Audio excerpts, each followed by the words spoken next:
What's up, guys? Welcome to the Kyber Cantina. My name is Max. We are at Sable Grove Media. It's where we record all of our podcasts and we do all kinds of media. So if you need a hookup, let us know. We will hook you up. As always, I'm here with my engineer, baby Jamie. What's up, Jamie?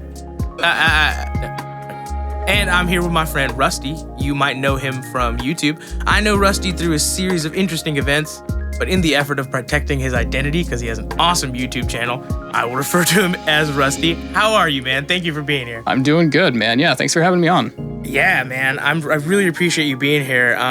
Tell me about your YouTube channel. I didn't realize that you had a YouTube channel because I know you through other media. Oh, geez. Yeah, that's a lot to unpack. I've been doing YouTube for about 8 or 9 years just as a hobby.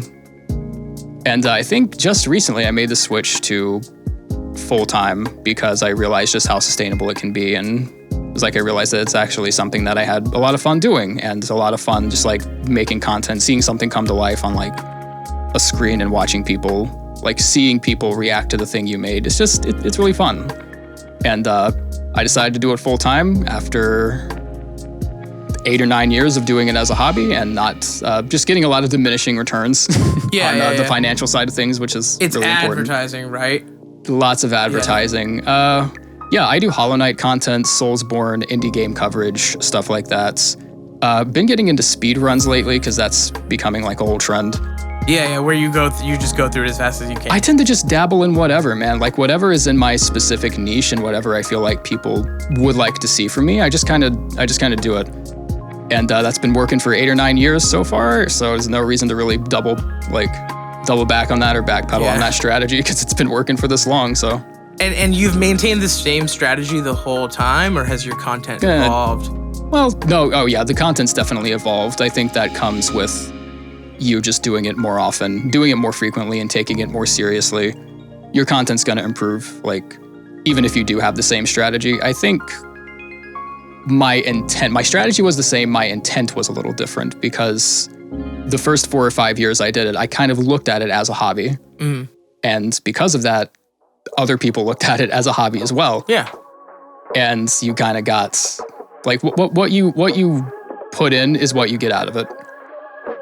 You know? Yeah. And so you're doing indie games on the channel. Yep.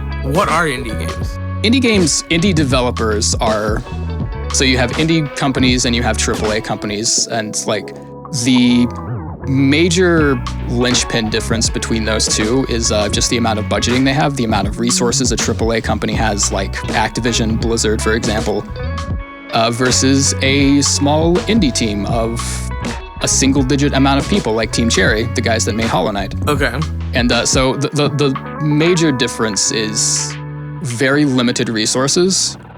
You usually don't get the $60 price tag that usually comes with a lot of AAA. There are a lot of differences that is it more expensive because they're smaller? It's actually less expensive. Yeah, Hollow Knight's $15, dude. Oh.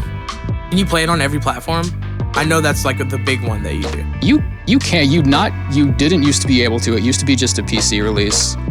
Voidheart Edition made it accessible on consoles, and then it released to Switch, I think, in the summer of 2018. Yeah.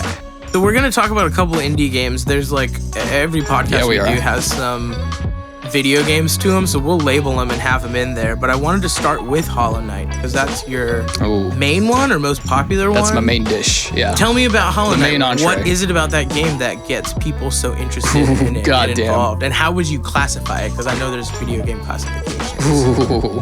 I can tell you my personal reason why I fell in love with Hollow Knight. Yeah. Because of the background that I'm in, which is like I tend to flesh out how a game looks first.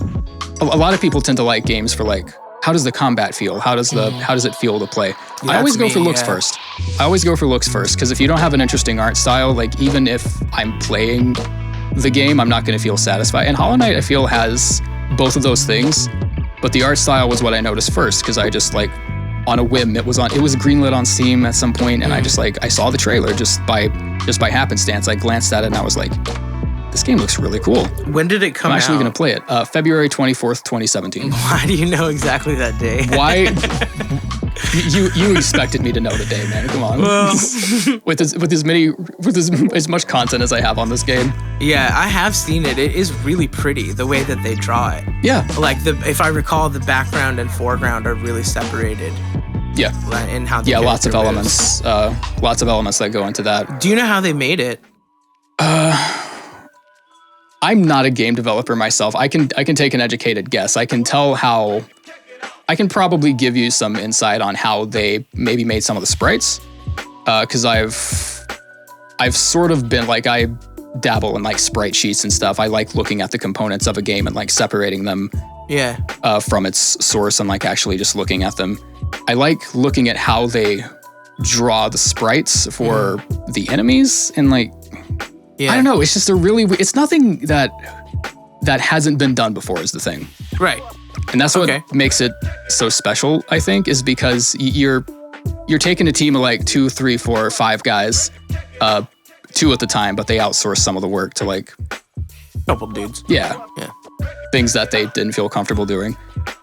And it was like, it wasn't anything different that I had seen before, but it was the fact that they did it with such a low budget and with barely any help from anyone. And they were able to make this game that on the surface looks like you could spend a weekend with it, like 3 or 4 hours. You'll knock it out knock it out in your free time when you're off work or something.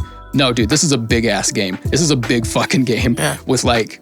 Is it possible to beat it that fast? Like you don't have to explore everywhere? Of course it is. Okay. Oh, dude. So then why explore everywhere? You're unpacking so much right now. They're like speed runners that have speed ran this game in like 32 minutes.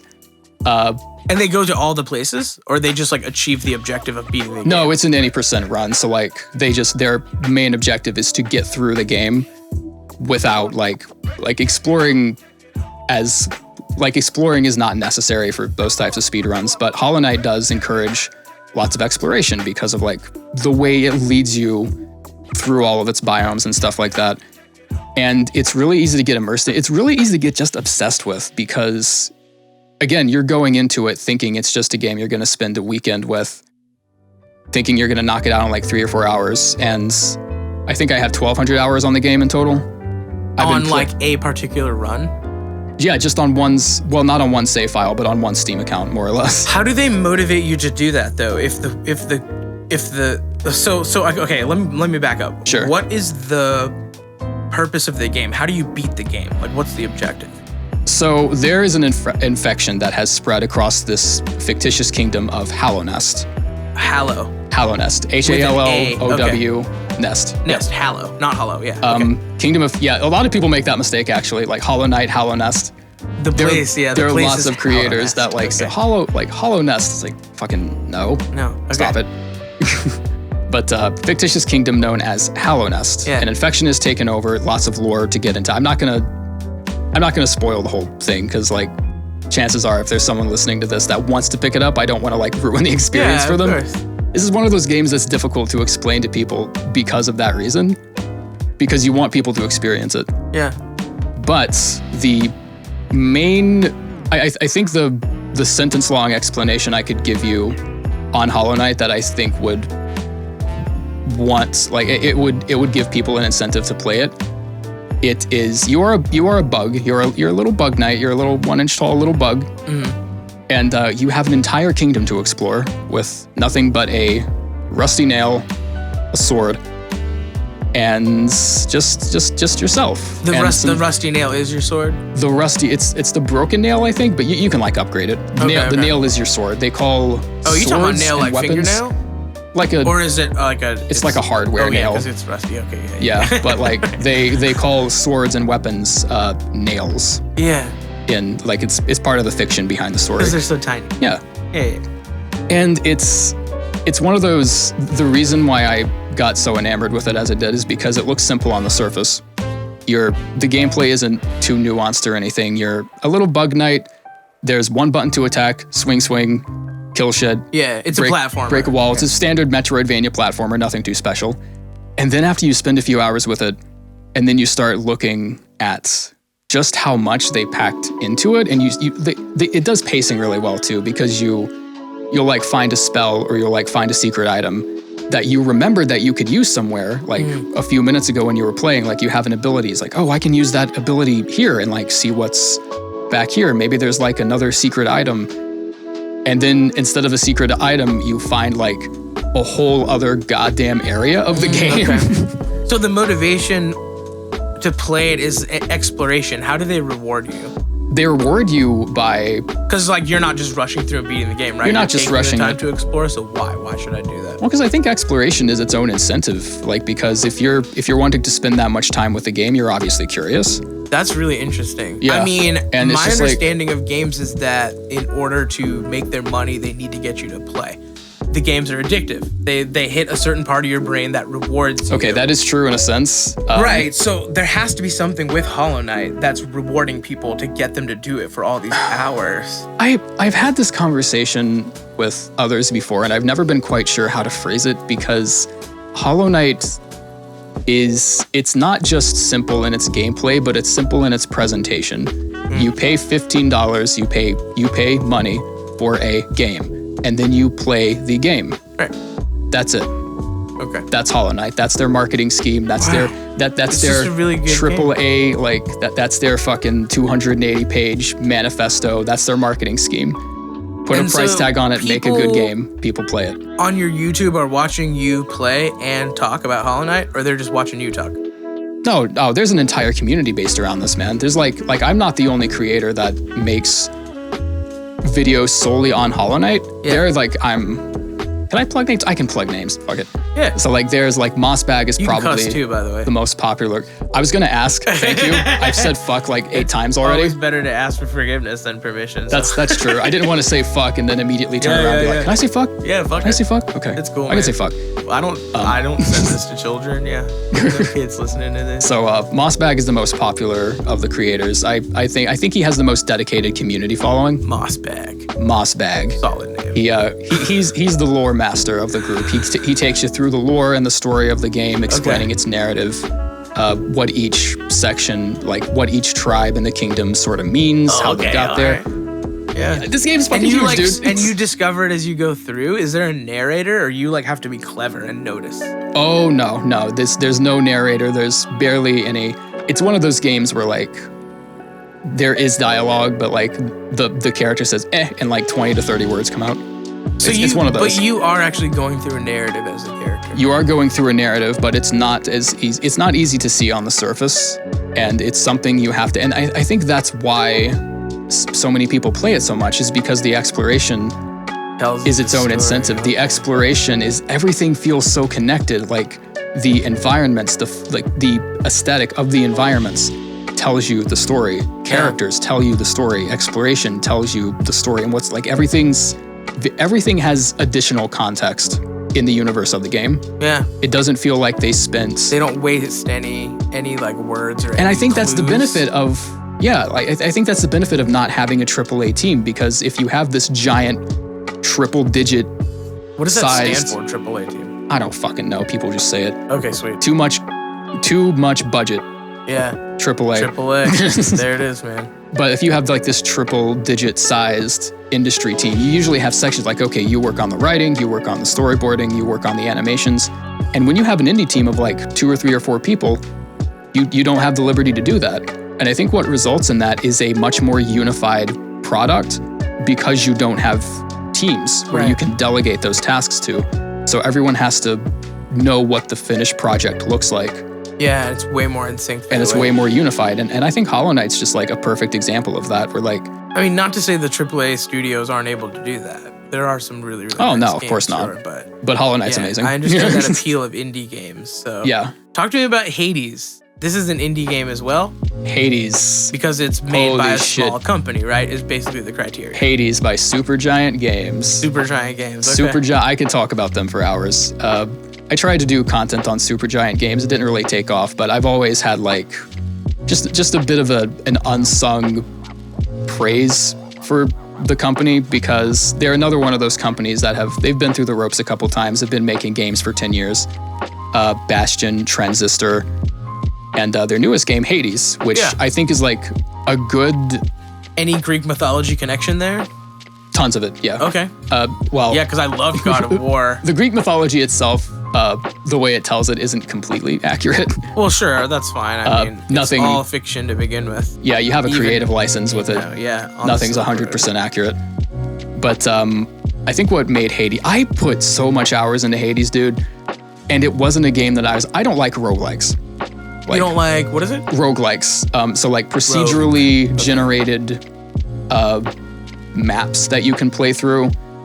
And You talking about like a linear map, like a linear game where you're not exploring, you just go through the thing. Yeah, kind of. Roguelike isn't as linear. Metroidvania is, you have the freedom to be linear, but it's not really linear. Roguelike is linear insofar as you keep going. Like you keep going, you know where the destination is. But it's not linear insofar as the rooms themselves and the enemies in each, like, they're randomized. Okay. They're procedurally generated. Sure. And I don't like games like that. I never got into Binding of Isaac. I never got into like a lot of the roguelike games and like the ones that people say are good. I never resonated with that. It just wasn't my type of game. Hades was the only roguelike that I played and thoroughly enjoyed and ended up sinking like 200 hours into because the gameplay is that fucking fun. So it's the so gameplay good. you enjoy of that. And I'm assuming the visual look, right? Because that's one of the criteria you mentioned earlier. Oh, you for really sure. Like. Yeah, that's what got me on board first. Well, yeah. And had I don't think it's because again, it's with Hollow Knight. I don't think I would have stayed with the game had the visuals interested me, but the combat didn't. Okay. You know? The visuals are what tends to draw me in when deciding what to play. But your game still has to feel like a game, and it still has to be friendly. It still has to have a good user interface. I feel like I should still feel like I have to know what the fuck I'm doing. Yeah. You ever play, I know this is kind of out of left field. You play sure. Mario Kart? No. Never? Okay. Because I mean, like, people enjoy Mario Kart and even that 64 version with the bad graphics. Like, my point being, Yeah. do you necessarily feel like a game that isn't visually appealing is not a good game? Or that's just like a rusty thing? No, that's more of just a personal reference. Oh God, no. That is objectively untrue. Like a game does not have to have good visuals to be a good game. Right. But that's just a personal thing that I tend to look for, and like I'm just aware of my own tastes, and I know that that's what draws me in usually. Okay. And the visual style of Hades drew me in.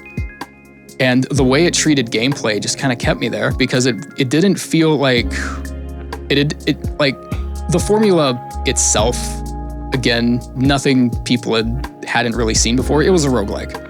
Procedurally generated rooms. You have experience, you have upgrades that you can unlock that make permanent adjustments to your character so that those runs get faster and faster and you like just naturally climb higher and higher through the runs until you beat the game. And so is there a story to that one or some lore? surprisingly a lot of lore, yeah. It hinges on Greek mythology really well. Again, not 100% accurate because creative licensing and stuff like that. But it's got a story. It's got some lore. Okay. Again, not going to spoil it too much because, But you know, this is selling. people might want to play it. Yeah. So, you are Zagreus. You are the son of Hades. It's an awesome ass name. you are the son of Hades, and I just want to like hone in on the fact that characters, like main characters and protagonists of games, they don't start with Z anymore. Like you never see that. Zagreus is such a cool fucking name. Oh yeah. Holy shit. Zagreus. I fucking love that name so much. I love how it rolls off I'm getting sidetracked. Fuck that. Zagreus is cool. He's the son of Hades. Yeah. And he's trying to break out of Hades. Okay. He's trying to break out of the Hades realm. He goes through the pits of Tartarus, like lava lakes of Asphodel, Elysium, all those layers. Right. Elysium, the golden Elysium fields. Yep, all that. Yeah. Cerberus, the river Styx. The river Styx is in there. Yep. Very cool. Styx is in there. And those are actually the 4 areas: Tartarus, Asphodel, Elysium, and then Styx. Okay. Yeah, because Styx is right. The So pretty cut and dry. Yeah. Pretty cut and dry, pretty simple as far as progression goes. But the gameplay is just fucking fast. Like, you have different weapons you can unlock, and you start uncovering some of the lore some of the lore of why he's trying to escape from the realm, and why he doesn't necessarily like his father as a person that much. Well, that's couldn't be hard. Do they tie Persephone into that? Is that his mother? Yes. Okay. I'm not going to say how because that's a huge Well, spoiler. they probably had sex like most things. Oh, they fucked. Yeah. Because Zagreus is here, so like Yeah. like concrete evidence. But I'm not gonna. Persephone is involved. I'm not gonna say how she's involved because it does kind of spoil the game a bit. Okay. So I guess knowing the myth about Persephone in spring and winter doesn't really. They do some lip service to it. Okay. Like they're accurate enough. I think they're accurate. They're accurate to where I mean, it's all make believe. it's evident that they know what they're talking about. Well, accurate to the actual mythos that scholars know and stuff like that. It's accurate enough, but like it knows what it is, and it's not afraid to take creativity and push the envelope a little. Just take it into their own hands, more or less. I gotcha. I want to switch gears and ask you about Sure. Ori and the Blind Forest. This is another indie game, Ooh. and I was hoping you'd compare it to Hollow Knight a little bit. That's a can of worms. Fuck. Well, I give you a challenge. Let's see. Do it in 120 seconds. That's an even bigger can of worms. Oh, okay. Well, it's kind of a meme. I don't want to say it's a meme, but people. Hollow Knight and Ori are of the same genre, you know, and I'm not gonna sit here and say they aren't completely alike, but I think it's to the point where comparisons like that, because if you have two games in the same genre, inevitably they're gonna get compared. You're gonna see lots of content course. like that. You're gonna see lots of content that's like this versus this. Like you're gonna see lots of content that's like this versus this, or like this game versus this game, and like which did this element better, and they like Yeah. try to compare them. And what that ends up coming off as is like you're robbing the other game of its identity and what it actually does that's unique. Hollow Knight does as many unique things as Ori does. I like Hollow Knight because I like that aesthetic, you know? Yeah. It really just comes down to personal preference as far as like what game you would prefer. Yeah, so it I would sounds like definitely- the community here is like aware the games are similar. And They're just aware of the debating about it. games. They're aware that the games are similar. They don't like when you point it out. And Well, I yeah, think, for the point you've made, right? yeah, and I think I can kind of understand both sides of it because I do think each game has their own identity, and I don't think bland, just like surface level comparisons should be made in effort to rob either game of its identity. But I also think it's a little necessary to not ignore the similarities because that's why genres exist. Yeah. You know, Do you know when they came out? Ori came out in 2015, I believe. Ori and the Blind Forest. It got a sequel, Will of the Wisps, that came out in spring of 2020. Someone's going to correct me on that. This is how you know I'm a Hollow Knight Not as channel. many people listen to this. As This is how you people know who I'm a watch Hollow your Knight YouTube channel. You see how when you asked me the release date for Hollow Knight, I was like, February 24th, Yeah. please. I don't know fuck about Ori. It's fine. But you can see where my personal preferences lie, at least. So these games, are any of them what you would refer to as Soulsborne or Souls-like?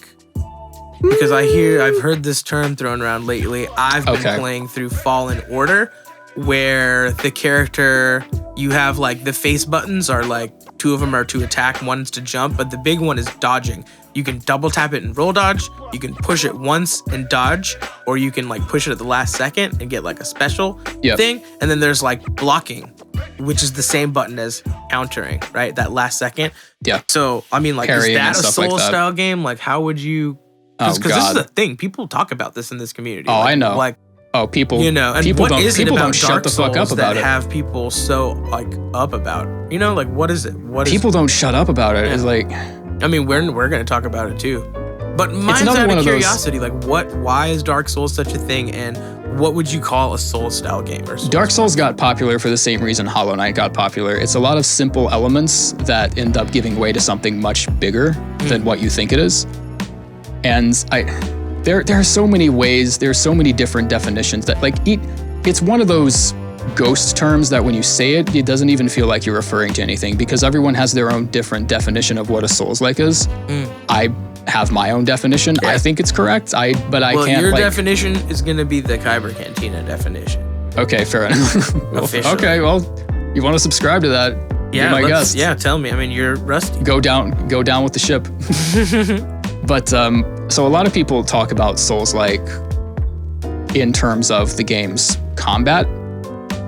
This is the one thing people talk about is like the game's combat, but also the game's difficulty. And I feel like there are 3 levels of understanding to this. The first level is thinking that difficulty equals Souls-like. Shut up. Shut your fucking mouth. Not true. Not what. Fucking shut up. Zip it. Okay. So it's not the difficulty of the game. It's not. No, it's not. Yeah, I don't think Fallen Order's hard as shit. Or maybe I'm bad at games, but fucking A, man. Well, that's the thing. A lot of people, and I don't. It's so hard going into this discussion not sounding like some elitist asshole, but a lot of the people who equate difficulty to being a Souls-like are people that aren't necessarily good at playing Souls-like games. So they see a game that's hard as they get one shot by like a random guy and like their HP goes to 0 immediately. It's like, is this a Souls-like? No, you just suck. You just suck. Okay. This isn't a Souls-like at all. You just got your ass eaten by a random dude because you like one of your buttons got stuck or something. Thanks. I'm getting looks for that comment. No, you're good. But what I would define as a Souls-like is, and I'm gonna kind of, I'm not tabling this, but I will come back to it because this is a conversation that's relevant to Hollow Knight as well, because a lot of people talk about Hollow Knight and its merit as a Souls-like. Okay.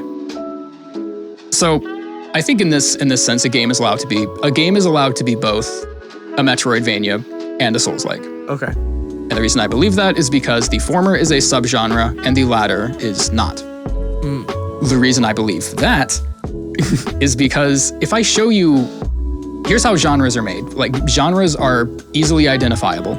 Okay. It's like if you listen to metal, it's metal. you expect a certain amount of prerequisites to be made. Yeah, 2 pedals on the bass drum. Yeah, double bass, like China cymbal, fucking Chinas, H-string guitars, just stuff like that. Yes. You have an understanding of what it's going to be going into it. Yeah. And you pick up on that immediately.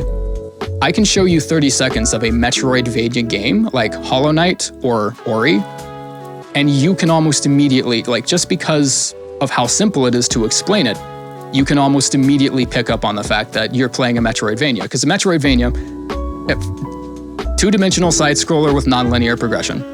Yeah, right. That's Rayman. That's it. That's it. Well, no. Sure. Okay. I know in Hollow Knight you can explore in pretty much all directions. I mean, there's a butt ton of nuance that goes into that definition, but at its core, that's what it is. Yeah. 2D side scroller, non-linear progression. That's your Metroidvania. Okay. You can't do that with a Souls-like, because a game with elements that make Souls-like elements are more intrinsic.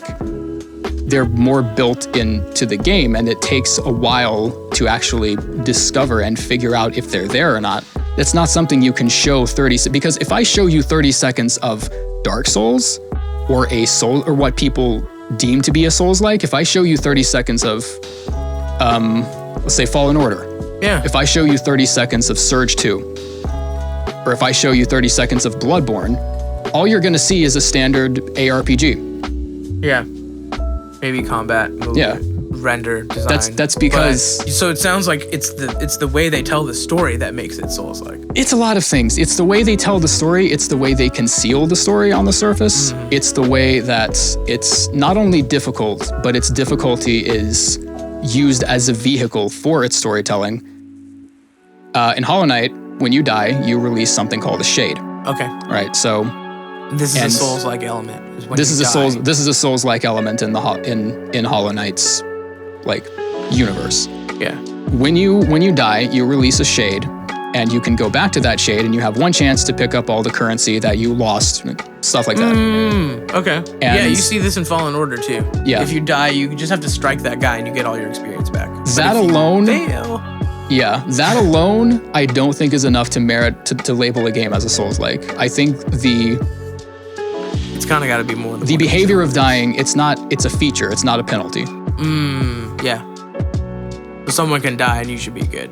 Like, the whole point of it is the death moves the narrative forward.